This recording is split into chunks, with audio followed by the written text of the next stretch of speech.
I've got the body of a taut preteen Swedish boy.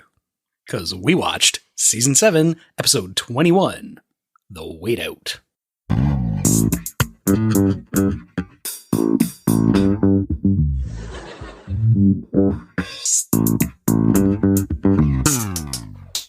Where, like, in your trunk, or? So, Katie. Hello. Did you like The Wait Out? Did I like The Wait Out? 60% yes. A 60% yes is a 40% no. Did you like The Wait Out?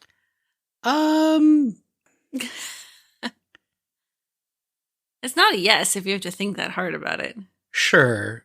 I mean, we'll talk about Kramer's storyline, which I think you could have gotten rid of. And I think there's more to explore in the George Lane, Jerry Seinfeld yes. Storyline. Yeah. I mean, guess which 40% I didn't care for. So The Wait Out was written by Peter Melman. It was directed by Andy Ackerman, and it aired on May 9th, 1996. Screen Crush ranked it as the 47th best episode. What? Vulture ranked it as the 133rd best episode. Okay. And IMDb had it somewhere in the middle at 87 and an 8.3 out of 10. I think I'm with the people on this one. IMDb. I don't know, but I think all three of them got it wrong. Well, number one in your book? No, I don't know. It was fine. It was fine. It was a fine episode. It went by quickly. Yeah. Well, I mean, in comparison to the bottle deposit. Let's throw it back to last week when I asked you if you remembered this episode. Jerry and Elaine are waiting out a couple to break up, and George helps them. And? I think I nailed it. Jerry and Elaine date two people who broke up over a comment by George. That's exactly what you said. Kramer wears jeans that are too tight. Mickey auditions for the Actors Studio. So I laughed to myself when I wrote down, Kramer wears jeans that are too tight. I thought, this is going to be good. Was it? You know why I thought it was going to be good?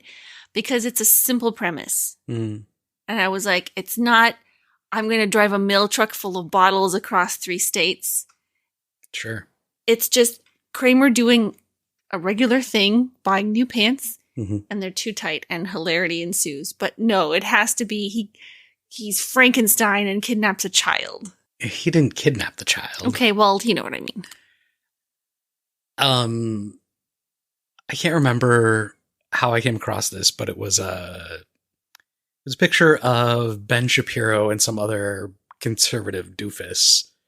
And the person was commenting on the pants that they were wearing, which were probably tighter, as tight, if not tighter, than the jeans that Kramer is wearing in this episode. And it's 1996, this is the height of comedy and so ridiculous. Yeah. And in 2024, the most uber conservative douchebags are wearing the same pants.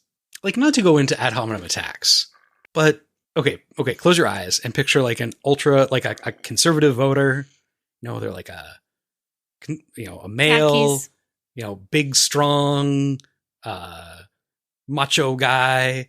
And then they're I'm picturing an accountant in khakis. Okay, so the other kind of conservative, America conservative. And then their heroes are these doofuses Wieners. that have voices like adult Kermit the Frogs.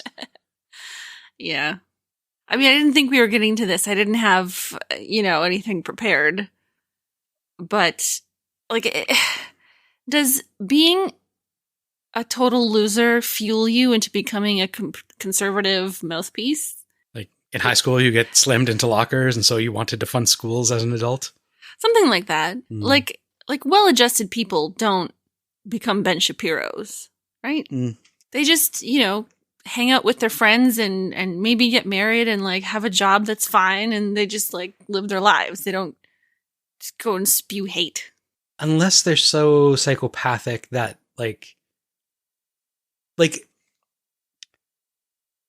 Alex Jones and Do you think he had a good time in high school? no. But these people are like, they're saying terrible things and they don't believe them, but it's all a big scam to make money. Okay. Which I'm not saying that's better. Let me be clear. That is totally worse.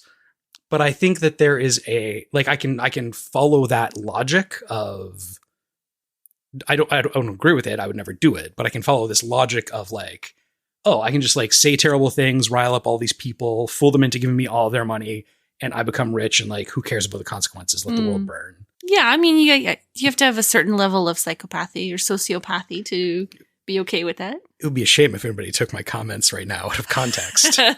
I'm going to clip them and make it the tag of this show. You never like tease with like, this week on Close Talkers.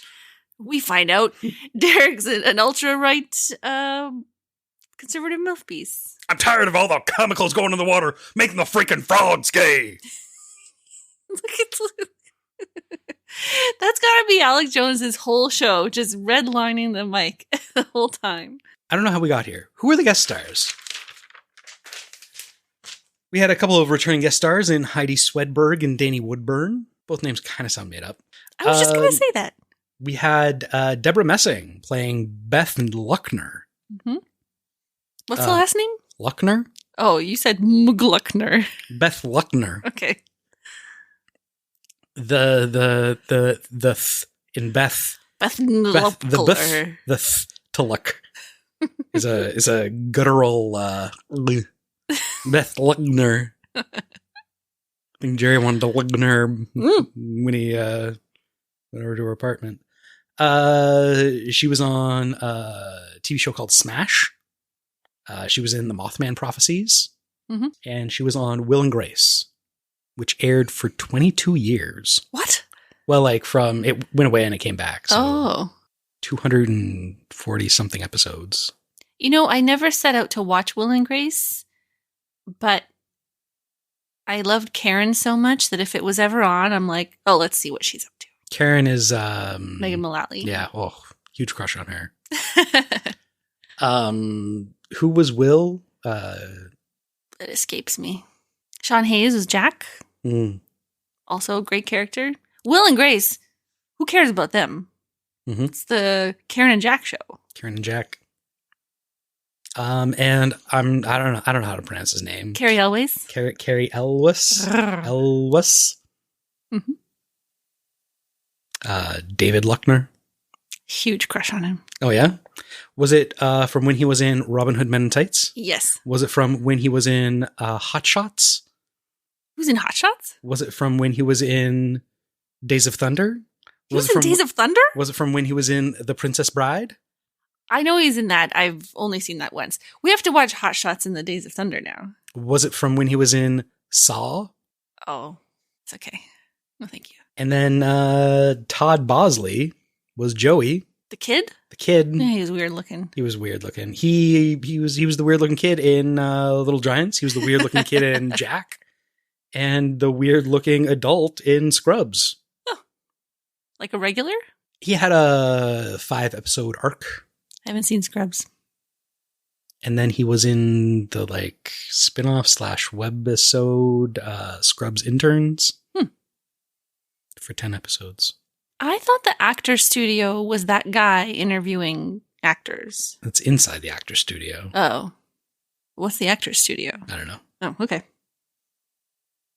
I thought that was also a joke. Like Mickey's auditioning to be on, I guess, inside the actor studio. Not realizing that you have to be invited by... I'm picturing Will Ferrell in costume, but that guy. That guy? Yeah. So the stand-up is Jerry talking about separation in a relationship. How it's like getting engaged to be divorced. Sometimes it lasts just as long as an engagement. We weren't on the podcast, but we were talking about how long should somebody be engaged for? Not somebody, a couple. A couple that is made up of 2 somebodies or more, I guess. I suppose. A year is about right. I think a year max. I don't think you should need more than a year. You know? Yeah.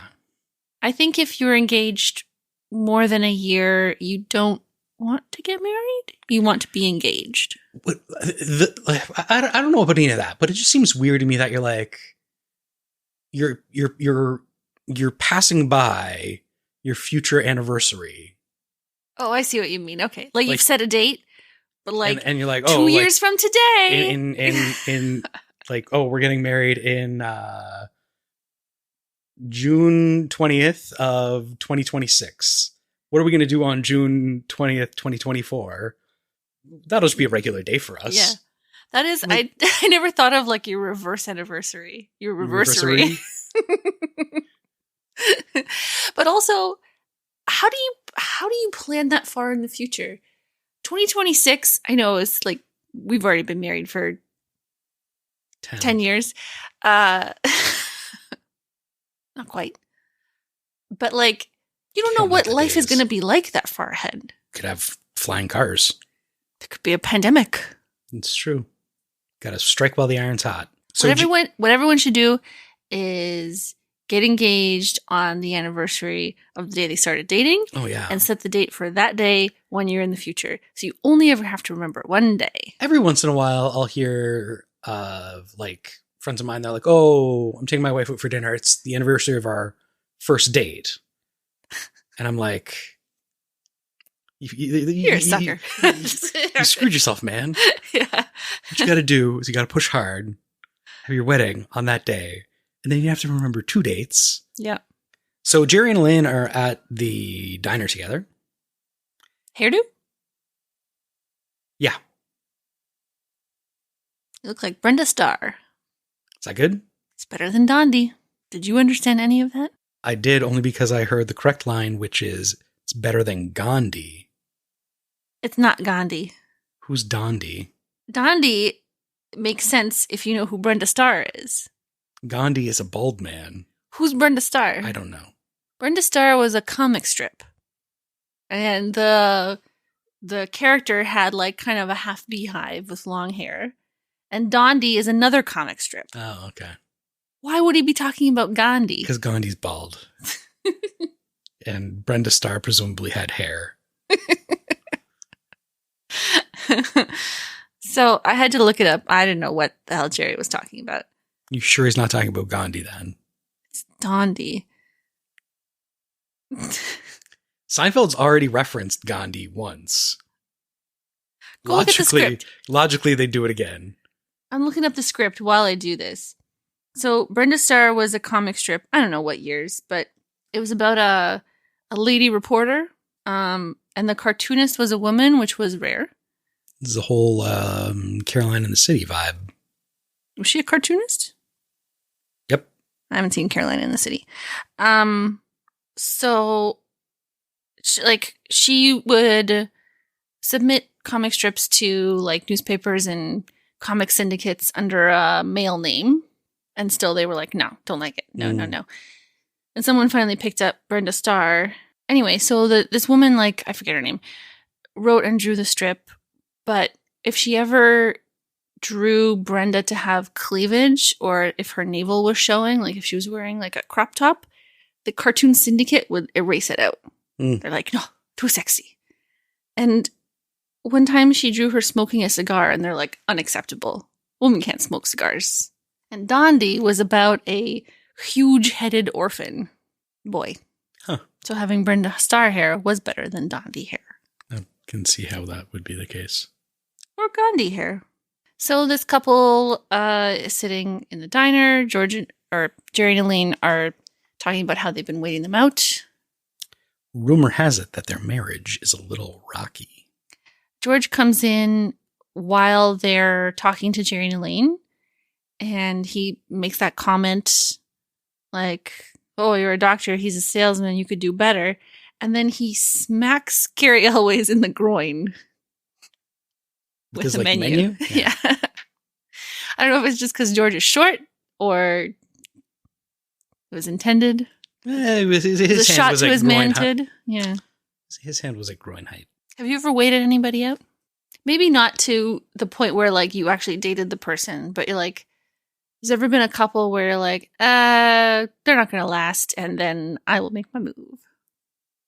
I mean, I guess so. When you're like, you meet someone, you're like, oh, you're attracted to them, and then they're in a relationship, and you're like, well, I'm not going to do anything. And then like afterwards, you're like, oh, hey, how you doing? That's how you approach women. You know, your hair is better than Ghandi. Didn't you say you dated a friend's ex-girlfriend or something like that? Yeah. How'd that go? Been married to you for 10 years. I mean, at the time, obviously. I mean, it was one of those things where, so first off, she approached me. Ooh. And like, you know, it was, we talked before about how like, you're like a big group of friends, like you all hang out and like there's like inter-dating that like happens. Sure, yes. So it was like that. Wasn't it awkward when Jerry and Elaine hook up with, I forget their names, Deborah Messing and Carrie Elways. Beth and David. The next day, they're seen with them. Or aren't they like, that's fast.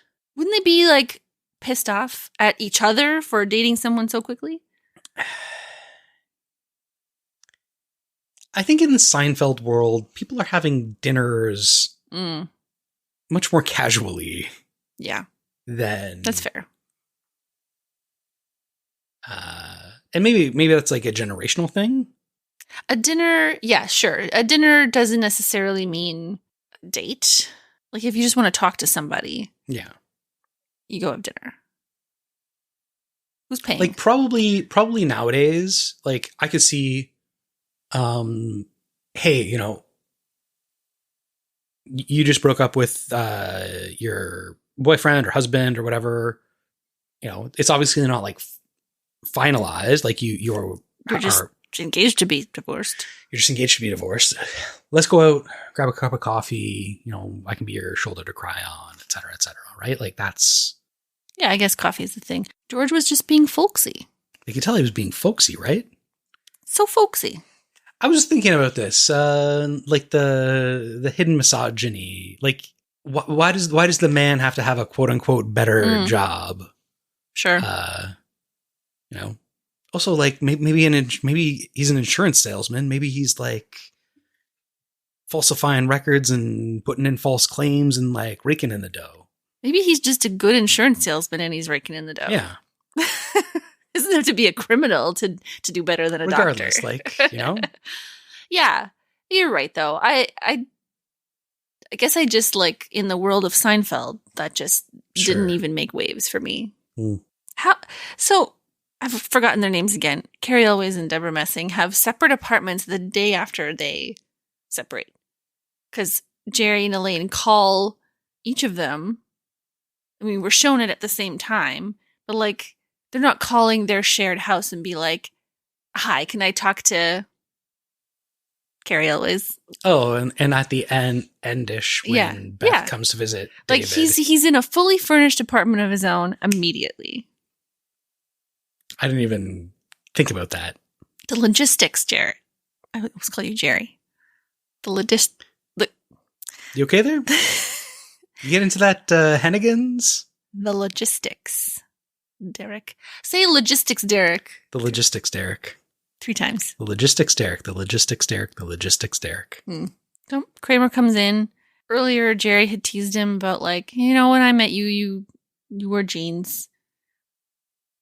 What does that mean? Like, did jeans imply youth or a certain physique? Like, what is Jerry's point there?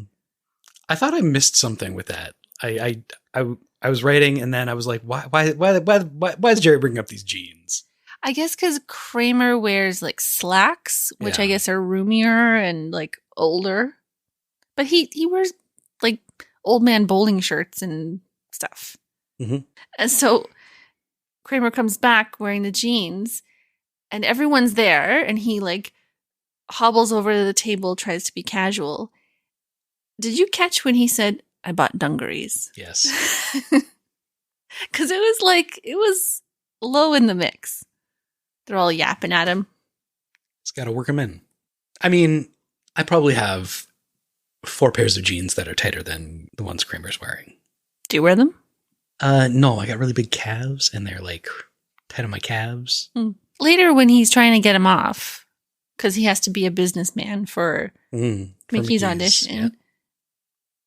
He didn't undo them. No. Jerry's saying, squinch in your hips. Fun fact, Michael Richards injured his back during this scene. Oh, no shit. Was it before or after he grabbed the telephone and flung it? You were not pleased during the scene. So in the synopsis for this episode, both Screen Crush and Vulture, they were like, Michael Richards, tight pants. Best. Mwah, chef's kiss. Hilarious. Jerry, Elaine, and George were also in this episode. Yeah.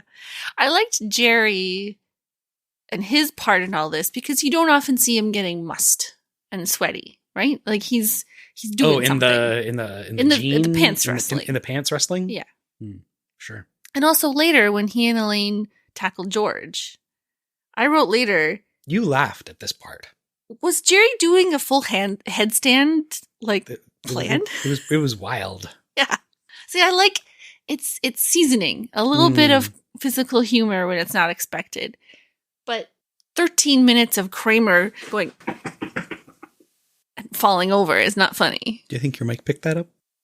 Well, 3 years is a long time to be married. It's a good line. Did you notice when Carrie Elwes' English accent popped through? Oh yeah, when he said third.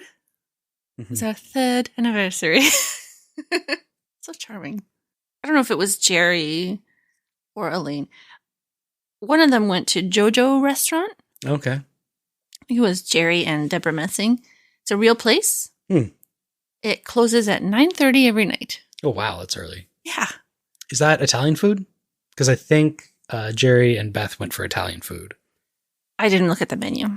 The food that Elaine and David were eating, I couldn't tell what it was, but it looked like gray slop. I was going to guess Ethiopian. I think, I don't know what it was. Grits? It looked like a pile of mashed potatoes and then a pool of gravy that was gray. Sausage gravy. We get a scene where Jerry and Elaine are celebrating and drinking beer. Mm-hmm. Elaine's doing the shaking peanuts thing that dads do. She grabs a handful of nuts and she shakes them to the end of her hand so she can pop them in her mouth. Mm-hmm. I also said later on they are matching again, Jerry and Elaine, when they're scheming. They're both wearing plum shirts. I think they were scheming the last time they were wearing matching colors. It's their scheming color. Yeah. I think it was the plum shirt and the plum jacket. I think maybe my favorite scene of the entire episode is when George is over at Beth's house. Yes. From the moment the door opens and he's, totally disheveled to when the phone rings and there's the false politeness between Jerry and Beth and Beth and George. And then, Jerry on the other line, who can't be heard, just immediately slips into the fast talking, what are you doing, Costanza? You're going to ruin my life. Yeah. And George just saccharine, oh, Jerry, you're such a peach. Mint chip. Oh, well, I really prefer just chocolate chip. What's with the mint and the chip? You can use that. Okay, bye. Yeah. I wouldn't be surprised if someone else wrote the Kramer stuff. Oh, yeah. Yeah. Sure. The only time it overlaps when he's trying to get the pants off. And later when there's noise and screaming and Jerry's like, it probably involves Kramer somehow. I wonder, I feel like one of the hallmarks of Seinfeld is the interweaving and dovetailing and coming together of stories. Mm-hmm. And up until now, I feel like there's always been an ABC storyline that has done that. But then there's usually this D storyline that just fills time. Yeah. And I wonder if we get into season 8 and 9, if they get better at getting rid of that redheaded stepchild of a storyline. You weren't a stepchild. Speaking of redheaded stepchildren, I have the same Anne of Green Gables doll that Susan has that George puts on the shelf. Oh, is that why you looked at me? Yeah. Was he gathering Susan's stuff to like pack so she could leave? I don't know what he was doing. Maybe he was just so happy. He's like, fine, put the doll up. It'll be gone soon. Oh. I don't know. But that, I have that exact thing. Mm. It's creepy. The doll is creepy, or it's creepy that the same doll that you have is in that television show? Yes. I did like the coming around on George getting his comeuppance, but being pleased about it. Yeah. And, David walks into the cafe and he sees George there with his fiance, and he just like throws the same line back in George's face. Well, he could have done a lot better than him. And then George loves it. I just need some time to be alone and really think. And George is like, it's the greatest thing that ever happened to me. When he walks out the door, he's saying like, yes, take your time. You think, ponder. And then the last thing he does when he opens the door, it goes, ha! So excited. Jerry's too nauseous from Elaine's driving her mint green Ford Taurus to be excited for George. It's not hers. Why did they need that? Why did they need Elaine to be a bad driver? So Jerry's slightly nauseous for no payoff? She's driven before? I feel like yes. She has a father? Not one that left her when she was 9? I wrote she's just making up trauma to like connect with David. Pants. Yeah, despicable Elaine. When I was 9, there was a pair of black handball shoes I really wanted, but they only came in adult sizes, so I never got them. I like that Jerry's attempt at opening up is this story. Could have talked about the hair in his Farina. Sure, yeah. That was real trauma. Mm-hmm. So briefly, Kramer goes to babysit. Kid sees a shadow, gets scared, leaves the house. Fully leaves. Kramer's like, Mickey, you got to cover for me. Hide in the bed. I'm going to go find the kid. Mm-hmm. Mom comes home, finds the quote-unquote kid, and freaks out. Wouldn't the mom be like, where is the babysitter that I hired to look after my kid? Like, wouldn't she be just as mad that Kramer just left, even if her son was in bed? Yeah. Why did she walk in, no Kramer? She's like, oh, little Joey's asleep. All is well. Yeah. And then Elaine drinks a half cup of whiskey.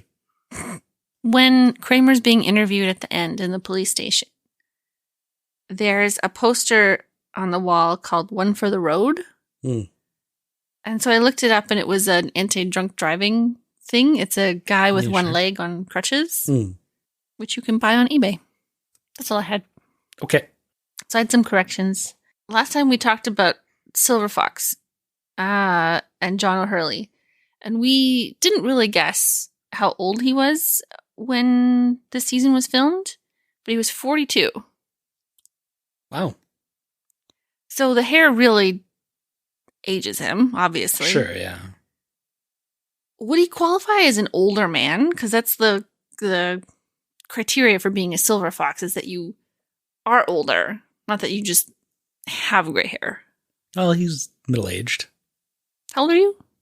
42. Oh. So recently, John O'Hurley was on Fox News. Uh-oh. Lamenting that the extreme left has killed comedy. Did we know he was terrible? Also, on Twitter, he said, in my prayers today, I ask for God's guidance to Elon Musk. Oh, God. He begins, I guess this is when he bought Twitter, he begins an arduous journey to restore a broken but promising platform to a true voice for the common man and a healthy space where what we imagine has value. Bless this journey you have undertaken, Elon. Wasn't he the host of the American Cattle Club's oh, really? dog show or something like that? Oh. Just while we're talking about it, did you hear about the comments that Julia Louis-Dreyfus made? No, I'm scared. Julia Louis-Dreyfus was asked about Seinfeld's claim that TV comedy has been wrecked by the extreme left and PC crap, and people worrying so much about offending people. Julia Louis-Dreyfus responded by saying, "I think to have an antenna about sensitivities is not a bad thing. It doesn't mean that all comedy goes out the window as a result. When I hear people starting to complain about political correctness, and I understand why people might push back on it, but to me, that's a red flag, because it sometimes means something else. I believe being aware of certain sensitivities is not a bad thing. I don't know how else to say it." Seth Meyers called her Julia Louis Dry Martini. Is she drunk? No, it's her favorite drink, and they went drinking for a bit for a show. Dry martini is your favorite drink? You're just drinking cold gin without ice.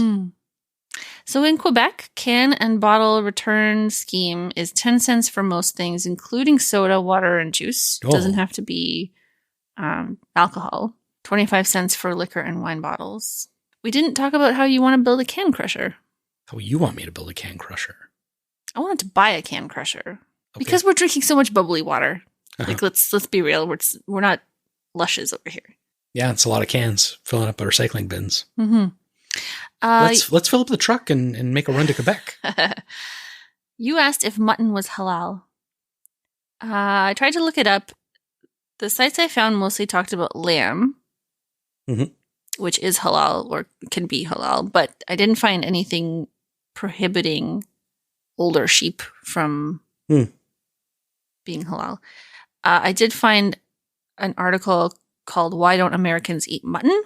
If you're interested. Mutton has less tender flesh and stronger flavor than lamb, which then lends itself to curries, stews, and value-added products such as spiced sausage. Some mutton is exported to Mexico, where it's braised low and slow, barbacoa style. First-class passengers on the Titanic were served grilled mutton for lunch and breakfast. Seems like a pretty heavy thing to have for breakfast. So I didn't quote the whole article, but it was like, you have to cook it low and slow, and the trend in America was for faster meals, and so it fell out of favor. So sheep numbers in the U.S. peaked in 1884 at 51 million, mainly for wool, but also for meat, obviously.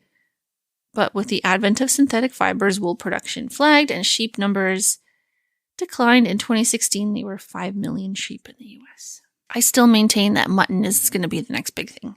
How many sheep did you say there were in 1880? 51 million. There was 74.2 million in the 2020 election.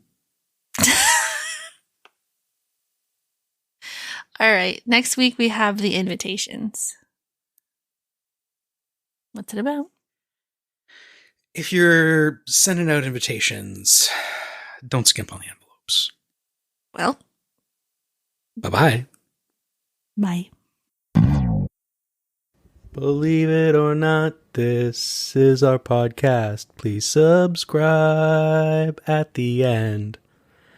If you subscribed, we would be happy. Please subscribe to us. Believe it or not, it's our podcast. Is that a Seinfeld reference?